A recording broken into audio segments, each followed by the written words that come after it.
What challenges do you face in your everyday life? The one thing that I get asked a lot is what challenges I face in my everyday life. Mhm. And for me, obviously I have to make modifications, I have to do things, but I really don't know any other way. I was born with one hand, so everything I do, I just kind of got used to. And there's some things that may be a little harder for me than others, but I figure a way out. I drive, I tie my shoes, I can ride a bike. I can do anything that anyone else does. It's just I have a little bit more figuring out because there's not really a rule book on it. Yeah. Maybe one day I'll write one, but for now it's basically just kind of feeling it out for yourself and kind of finding a way to get things done. Mm-hmm. Were you inspired by other athletes who had physical challenges?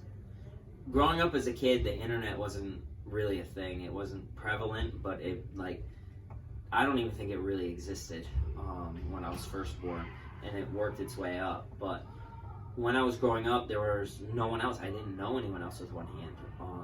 I had no way of reaching out to anyone. And then Jim Abbott came out of nowhere, and he was a pitcher, and he actually at the time played for the Yankees, and that was my favorite team. I live maybe like an hour and a half away. So I went to the games and I got to meet Jim Abbott, and that really changed my life. It kind of inspired me. Like, I was looking at this guy, like, he can do anything. I've never been like a person that is like, oh, feel sorry for me or anything like that. And Jim's the same way. So it motivated me. If he can do this, I can do that.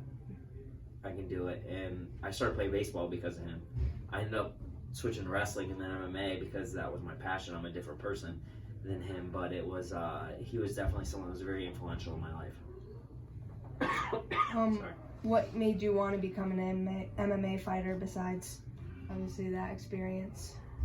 Growing up, I used to watch all action movies, so I loved anything with like Arnold Schwarzenegger, Sylvester Stallone, Jean-Claude Van Damme, and I've always been like enthralled by the action.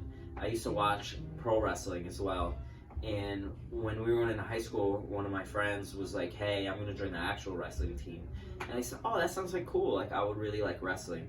My dad tried to get me into wrestling when I was younger, but I was more into baseball because I just loved gym and I was playing soccer, and I really just wanted to do that. So I got to high school, I started wrestling, and I fell in love with it. When I was in high school, one of my teammates, Pete, he showed me the MMA for the first time.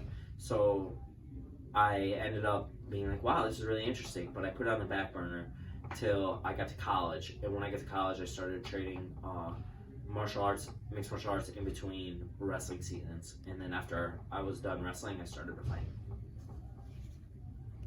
How is what you're doing changing things for people who come after you? What I'm doing, I'm just trying to not necessarily pave the way. I feel like it's already been proven that people can overcome obstacles.